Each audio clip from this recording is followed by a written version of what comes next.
Hello, everyone. Jackie Edwards here. Welcome to the Women Power Wealth Show.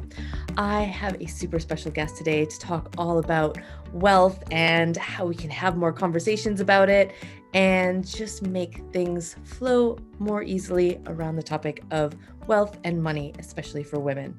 So I've got Jennifer here. I am going to let her just have a little talk and introduce herself to you. Hi, Jackie. It's so nice to be here. Thanks for having me on your show. So I've written a book, and my book is called We Need to Talk, a Memoir About Wealth. And basically, I'm really lucky. So when I was 25, I joined a company called Microsoft, and I met my husband, David, and then I got stock that ended up being worth hundreds of thousands of dollars. And, it didn't stop there because 6 years later, when David and I were married and we're expecting our first child, David took a job at a small, unknown startup that was selling books on the internet called Amazon.com.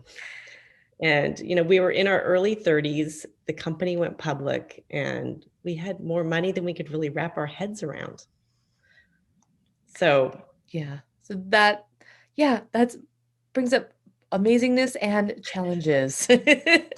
Surprisingly, it's sort of strange to think of wealth as a challenge that needs to be overcome. But, having a lot of money doesn't look or feel like what Hollywood sells us. I didn't find myself in a big, sparkly private club hanging out and sharing financial secrets. I found myself alone in kind of a strange, silent space where no one was really talking about money at all. And, I felt it was upsetting to feel a friend's resentment or, I was going to say, let's talk about that a little bit because I've kind of covered that on the podcast, but just how your friendships can kind of change. And even with family members and stuff, what kind of happened there when all of a sudden now you've got more money?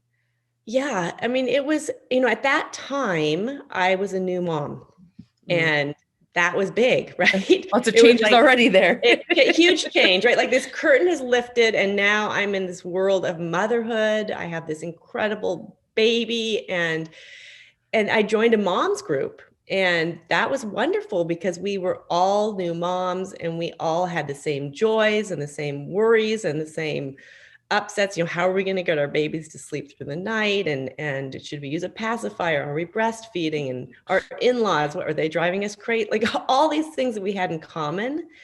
And we really bonded over, this experience. And at that very same time, I was having this other experience, this other curtain had lifted and I had so much wealth. And that space felt very isolating.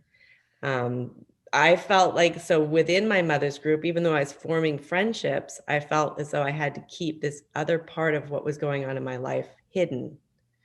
We were talking about strollers and, which one should we buy? And everyone was sort of conscious of the cost. And I felt like I couldn't really join the conversations.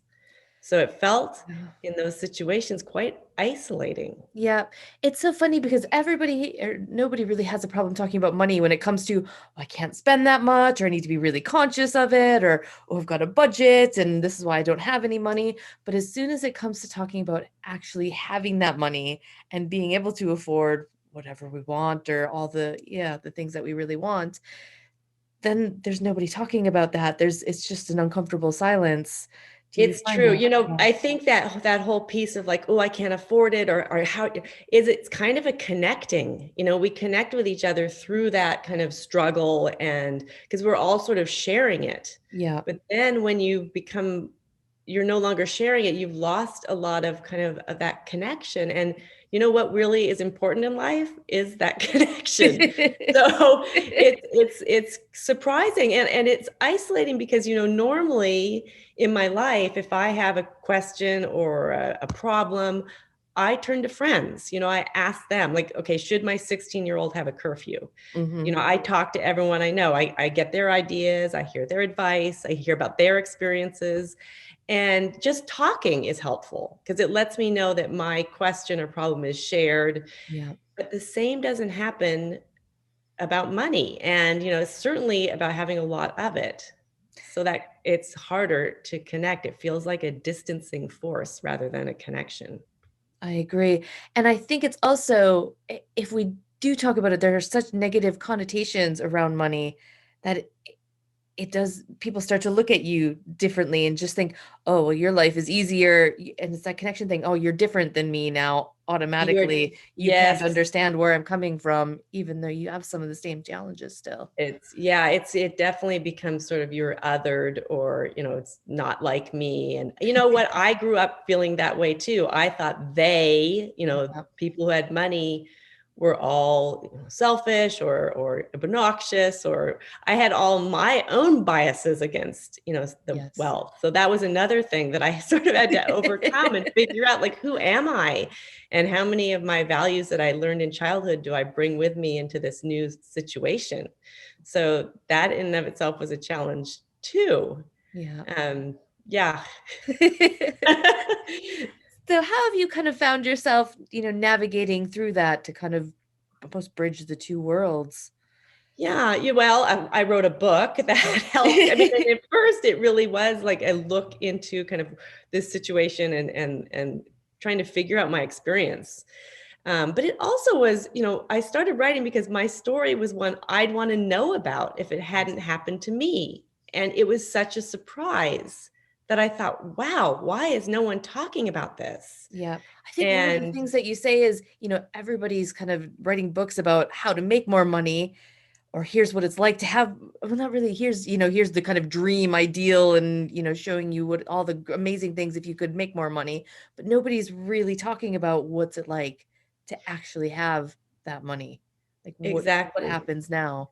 Yeah, and I wrote, I'm kind of sharing my story to help other people understand their own, because there are a group of people. I mean, there are many millions of Americans who have more money than they had growing up. Hmm. And so my story's for them, but it's really for a bigger audience than that, because, money is emotional, and we don't talk about it. It's a taboo subject, but it doesn't have to be. And it doesn't really matter how much is in your bank account. If you have parents, if you have a partner, if you have siblings, you probably know that it's an uncomfortable subject. We're afraid of hurting other people's feelings. I mean, you mentioned them. I saw some of your earlier podcasts sort of talking about, you're afraid of looking like a bitch, or you're Hmm. afraid of being different, or you're afraid of these fears keep us from connecting, or we're afraid we're not going to measure up, or we're Yeah. going to sound unknowledgeable. That's a big fear for women, and we need to Yes. step up. And yeah, maybe we don't know, but it's okay not to know. And it's so important to say, I don't know this, and let's talk about it, and tell me. And Yeah. just like I reach out to friends about, should our kid have a curfew, I can reach out about money related issues too. And when we do talk, we have so much to learn from each other. We can build that same connection we build around parenthood. I mean, women, I think we have a lot of power, and we are the communicators. We Yes. aren't afraid of those emotions. So I think we're the ones that need to step in and start connecting, lifting each other up, and talking about our realities around money, because it's part of our lives. Exactly. And it's just like talking about, it could be just like talking about anything else. I mean, we've all got different ways that we want to parent, and we might want to live our lives, whether we have money or not. And the same thing, we might have different ways, or we're going to have different ways of how we want to, deal with our money and invest it and spend it and save it. We've all got different ideas. It's all just nice to hear who's doing what, and why can't we just share it, just like we share about here's how I'm parenting. Well, Yeah. here's how I'm spending my money as well. Exactly. And I think, we learn so much from each other's stories. So if we start to just share our own stories, we pick up information. Yeah. I mean, I think that's why I'm telling my story. And it includes things, like how tricky it can be to navigate a vacation with another family if they Mm, don't share your resources. I yeah. mean, there's all sorts of issues that come up, or a friend, you feel a friend is jealous, and you can't really share what's going on in your life. Yeah.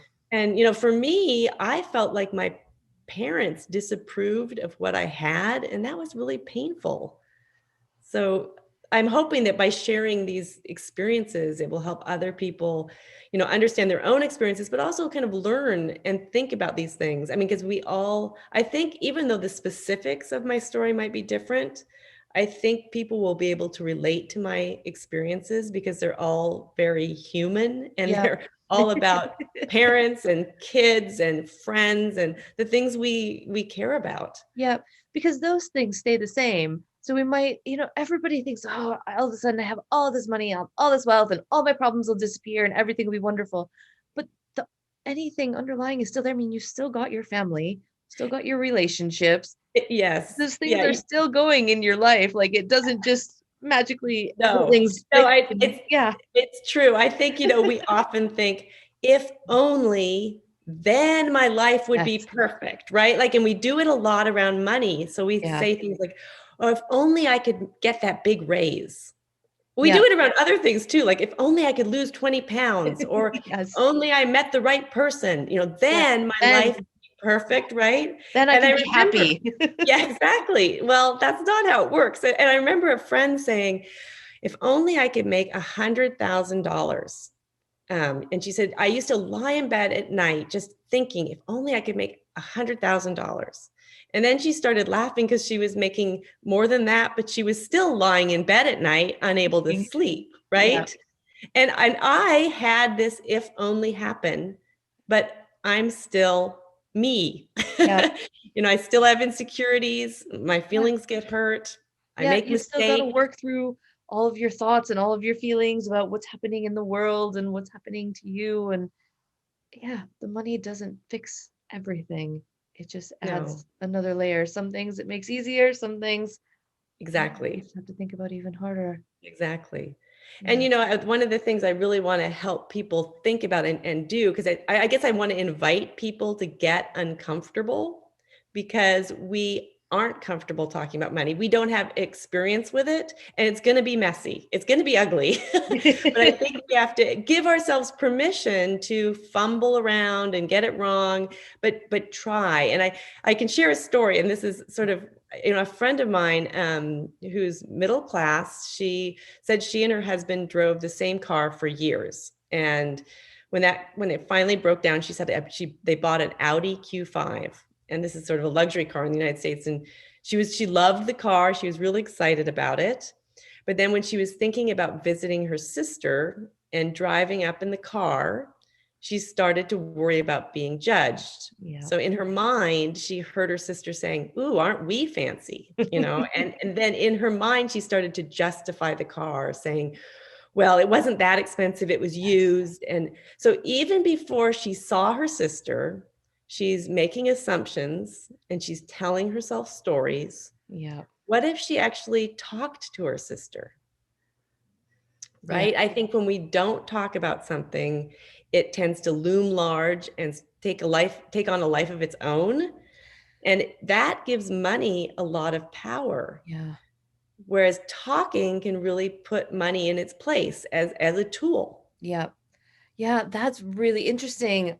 We do tend to just blow things up in our minds as we're thinking it through and thinking, oh, what are all these people judging and thinking about us and how should I act? And when really we could just have that conversation and they might not even be thinking all of those things, but you could just have a chat Right. and be normal about it. Yeah. Like They you would with probably aren't anything thinking else. those things. Who Yeah. knows? They might be thinking completely. And, I think that it's important. Like, when I think about some of these kind of awkward money moments I mean, we all have them. Yeah. And maybe we have something kind of hanging over our heads, sort of, oh, this money issue is like bothering me, but I'm not doing anything. Yeah. It's just bothering me. So, like, a situation like, let's say a friend always wants to go out for dinner with you, but it's always to a really expensive restaurant. Or your mom says to you constantly, "Well, you're going on vacation again. Can you afford that?" Or your spouse's your in-laws keep giving money to your spouse's siblings, but not to you. Or you get together with another couple and they're always talking about all the things they're buying. So these sort of awkward, we tend to avoid them, but I want to encourage us to get uncomfortable and talk about them and start by setting up a time, well, actually start before by figuring out what it is you really feel. So, let's say the situation with your friend who always wants to go out to an expensive restaurant. What is that making you feel? Are you resentful? Are you worried it's going to hurt the friendship if you don't go? And then you might figure out, well, wait a second, I feel ashamed.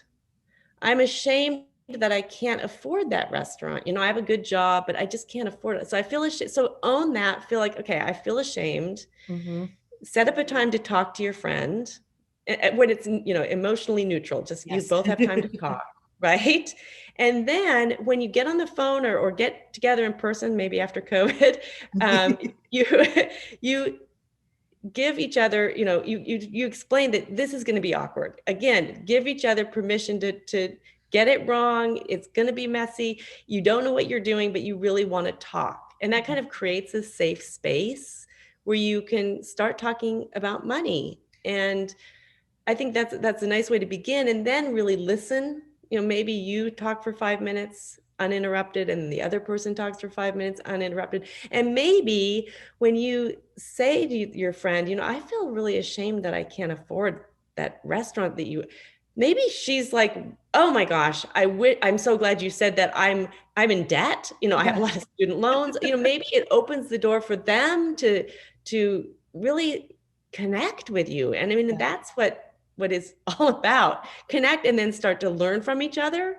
So who knows what will happen in that space that you create. Yeah. But I bet you'll end up thanking the other person. I bet you'll feel grateful for that conversation. Yes. And I definitely think it's important to just have a little bit of a think ahead of time because oftentimes it's our thoughts about something that are causing that like uncomfortable feeling, whereas that person may have no idea. It might just be something completely normal to them. They've never thought about it. They didn't mean it in the way that you're thinking it means.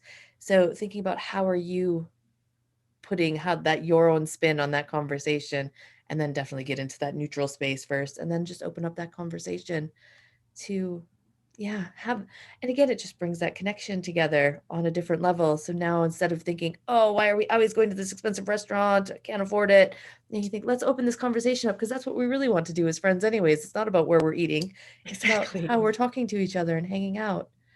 Exactly. That's beautiful. I love that. So how have you found kind of opening up that conversation just personally, because I again we've talked about it, it's hard, it's uncomfortable, it's not what we're used to. Yeah. What has kind of come up for you around that as you've You know, navigated those it's discussions? not easy. It really isn't. And Yeah. it's still not easy. At the end of when I was writing my book, I realized I want to include some other voices and different perspectives. So I thought I should interview some other women and include their voices. And I had a hard time reaching out to people and saying, will you talk to me about money and wealth? And I Yes. was really worried, like, what are they going to do?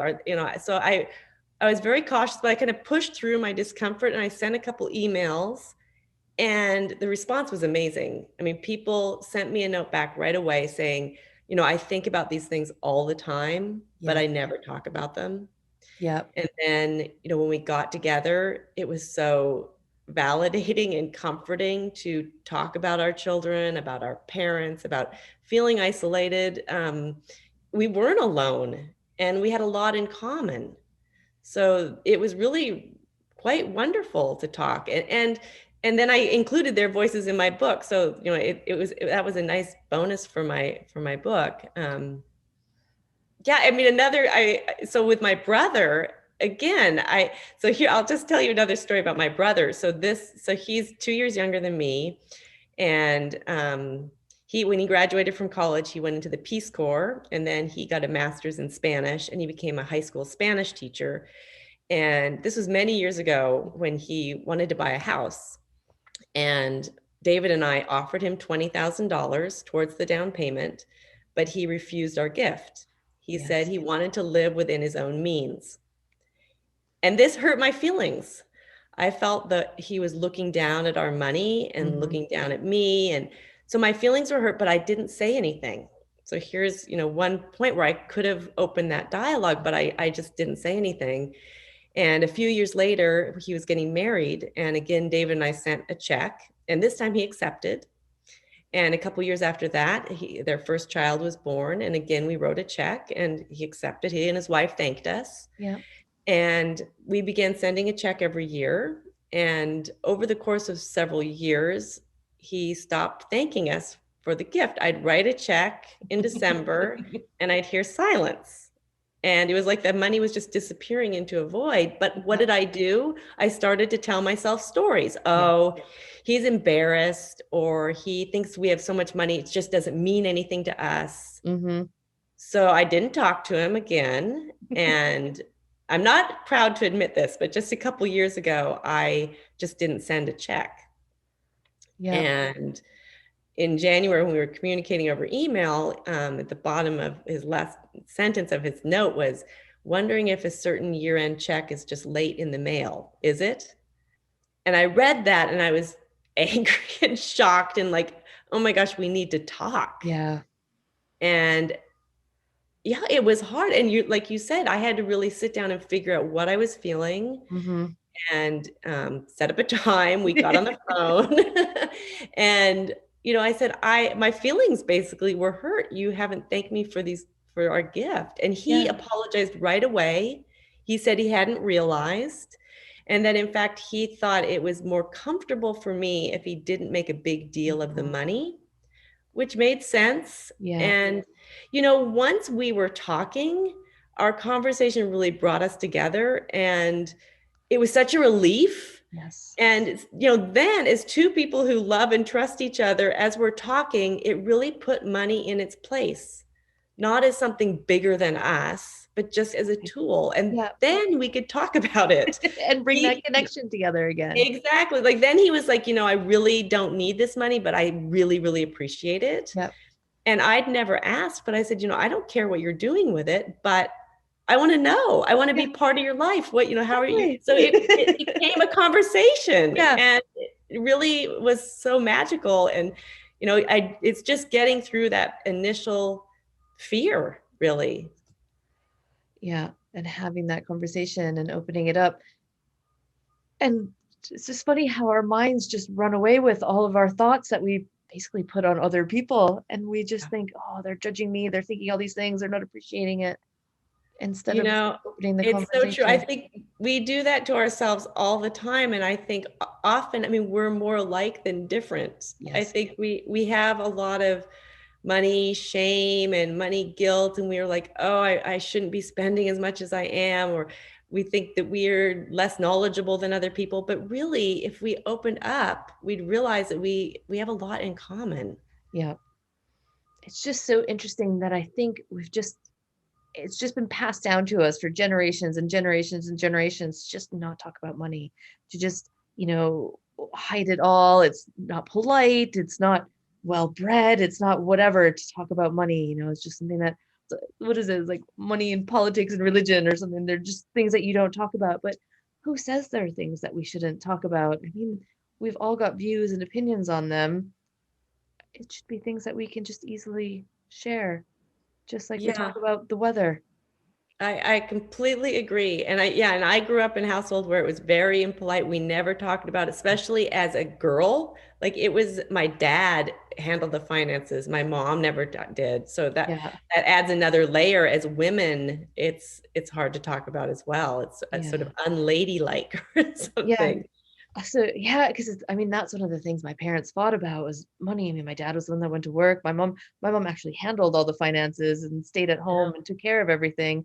But because she didn't earn it, it wasn't her money, and it was just such a strange dynamic that I mean, even still, I'm playing through in my life to try to kind of come to grips on what everything means. So it is. I mean, we're never going to be perfect around it, and it's not all going to work out, but they're just things that we have to think about. And the more we talk about them and share and see that we're not unusual, there's other people that have the same thoughts and feelings, we can work on them together. Absolutely. I like that. Awesome. All right. What else have you learned kind of having money? I think you touched a little bit in your book about charities and kind of donating money. Let's talk about that a little bit, what you Yeah. found. You know what, there, as much joy as it is, to connect with other people, I think that is, where happiness exists. There's also so much joy in being able to give, and I'm so grateful that I can do that. And over the last, with COVID hitting, my husband and I have really been kind of stepping up. We started this whole challenge to get money flowing to nonprofits, Mm. and get people, get the help that people need to the people who need it. I mean, there's so much suffering right now with people going without housing and healthcare and food. Yes. Education crisis is happening. And I don't think you have donor advised funds in the UK, but my husband and I launched this challenge. It's called the Half My DAF Challenge. DAF meaning donor advised funds. Okay. And I don't want to get too technical, but a donor advised fund is a vehicle, a charitable vehicle, that if you have some sort of tax instance or you want to give money, you can put it into this donor advised fund and you get your tax break up front, Oh, excellent. Yeah. and then you can give over time. It's sort of like a charitable checking account. And many people have these. In fact, so many people have these that there's money is getting stuck in them and not Mm. getting out to the charities. So there's $120 billion stuck in donor advised Oh, funds. wow. Oh, wow. Right. So you can put money in, you get your tax break, but there's nothing that's driving you to give it away. Okay. So And this I just, it's think one of those accounts then that just sits there and gets forgotten about. exactly, it gets forgotten, or yeah, and that is really the big thing that happens. It gets forgotten. And so we wanted to nudge people, inspire people to move that money out. And so we put up $1 million in matching grants. So people who committed to getting funding half of the money in their DAF, half their DAF, so spending out at least half of the money that's in their donor advised fund, giving to whatever nonprofits, whatever charities they wanted, we would match Beautiful. grants to those Yeah. charities. And it was very exciting, very successful, and it started conversations, which I just loved, because one of the key things I think with charity is building relationships between the donor and the nonprofit, and getting donors to think broader and think bigger. And people were saying, we're sitting around the dinner table with our kids, we're talking about where we're going to give for half Yeah. my DAF. And so our $1 million actually prompted $8.6 million Wow. to go out to charities in 5 months. That's So amazing. it was It's just really amazing what exciting. opening up the conversation can do and getting people to think about it. It really was, and it was a lot of education for a lot of charities. Didn't really understand what a donor advised fund was, so Ah, we did some webinars for nonprofits and donors. I mean, donors would say to us, this is the nudge we needed, and this is so inspiring, and we're having conversations that we wouldn't have otherwise been having. And so that was super successful and very yeah, rewarding. And I think it really did help a lot of people. um, yeah, yeah, so my husband runs a nonprofit himself, so he understands the frustration of seeing all that money in a donor advised fund, yeah. and not having it moved and be put to work for good. He started a nonprofit 10 years ago that gets digital books into the hands of kids in the developing world. Yes. So he's in Ghana and Kenya and in Jordan, and for Syria, he works with Syrian refugees. He's in Wow. India, and now with COVID, he's bringing the program to the United States Yes. because the disparity is so big, and he wants to make sure that kids don't get left behind. That they Yeah. have a digital reading program to kind of help them continue to learn and read. And um, so we're fortunate to be able to do Those things to things. give back to the Yeah. community, and that feels really good. Yeah. Oh, I love opening that conversation. Just kind of going back to having that account that you're not using. One of the things that I always talk to when I work with women is that's one of the first things that we do is we go through what money do you actually have? What are all of these accounts? Because you often find there are always those, forgotten retirement accounts and these forgotten accounts that you set up usually for tax purposes is probably what the DAF was set up for initially. Yeah. Your accountant works with you, you set up this great account, saves you all Yeah. this tax money, and then it just gets set aside and forgotten because now it's not tax season anymore and you've moved on. So just having a look through what money do you have? Where all is it? And then you can start to kind of make that plan of what am I going to do with this money? How can I make my impact? What things can I invest in and donate with and work with to really make that money mean something?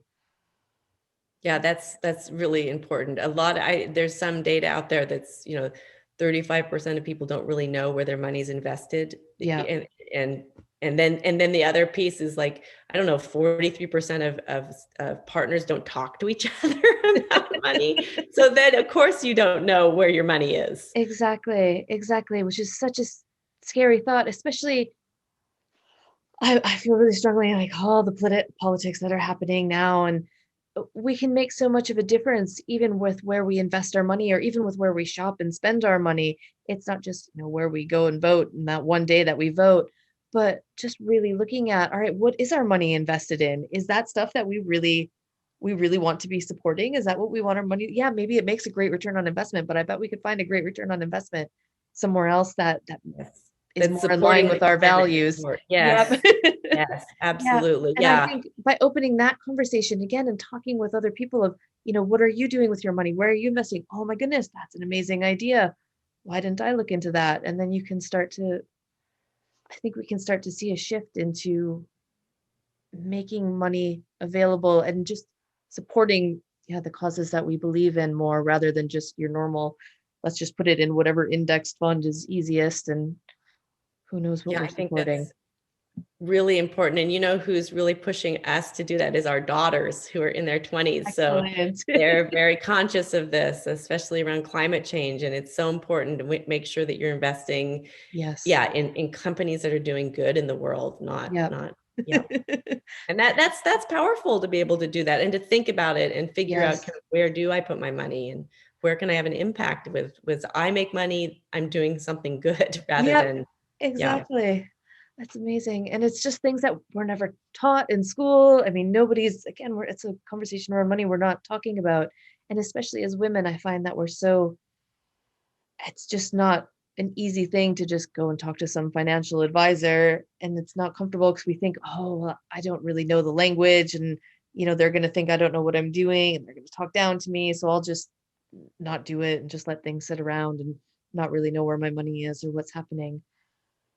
And Yes. it's just a conversation that can if we just talk more amongst ourselves. And you just mentioned your children. So how did you find those conversations, if you don't mind sharing, and just raising your children to be so conscious about wealth and their involvement in it and making it make a difference? That's Mhm. so important.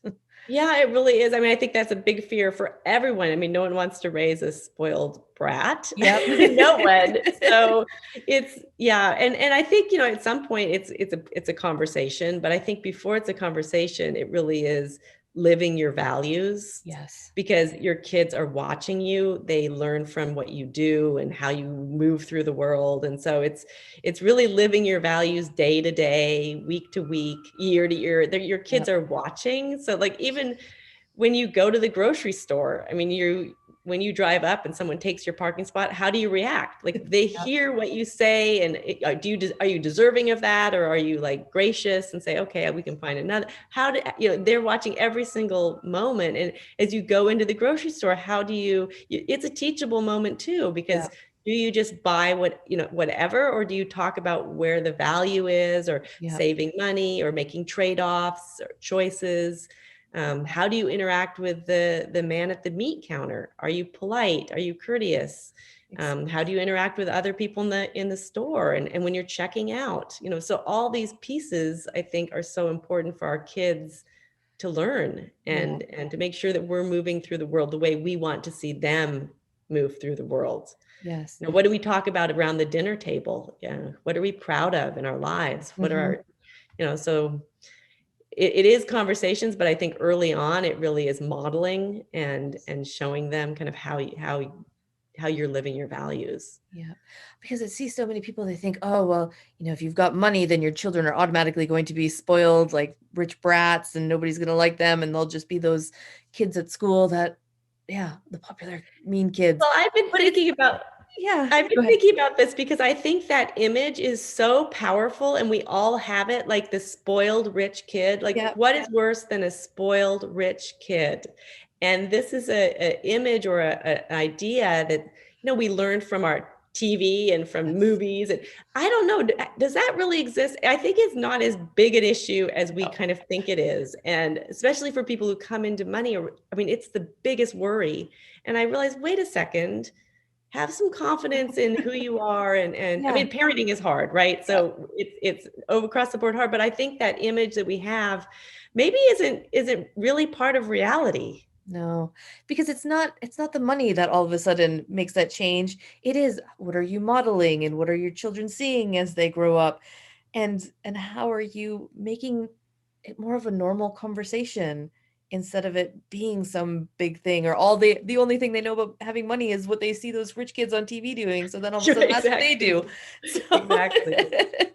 yeah, Right. it is just opening that conversation again and Yep. showing this is what our values are. Here we can still be normal people that care Right. about things. And it doesn't, if you have money, it doesn't mean that you can't say no. I mean, when Mhm. your kids want something, or you can still say, maybe you can afford it, but it doesn't mean that it's what you value.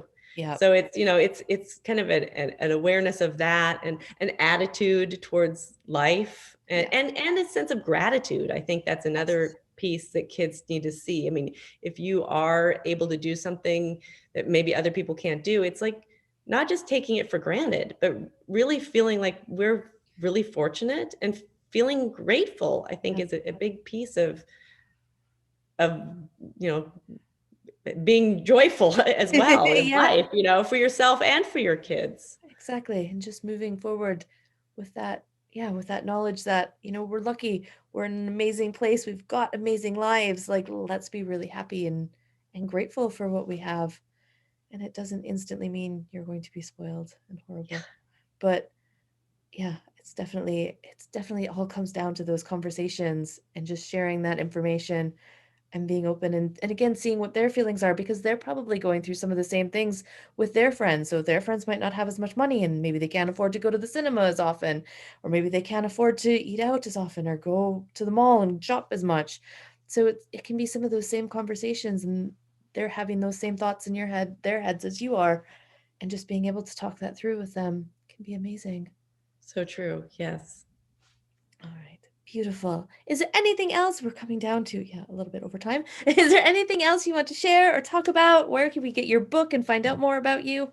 Well, thank you. Actually, in my book, at the end of every chapter, I include some questions. Yeah. So these are prompts to help start conversations. So I do see the book itself as a catalyst for conversation. So it's something you can read with a friend or read with a parent, and talk about the stories within the book and answer the questions in the book with another person. So it's a conversation starter in and of itself. And you can find it on my website is jenniferrisher.com. And there's two R's in that, Jennifer Risher. Oh, yeah. And it's available in the UK. I'm not sure how widely available it is. It is on Amazon. Amazon. Yeah. Yeah. Yeah. Perfect. Well, I'll make sure all of that is in the show notes. Otherwise, Thank you. thank you so much for coming on here and opening up that conversation about money and wealth, because it's such an important conversation for us to always Thank you have. so much. And thank you for what you're doing. I love the power empowering women and talking about money. It's exactly what I want to do too. So I appreciate Excellent. you. Perfect. Thank you so much. Thank you.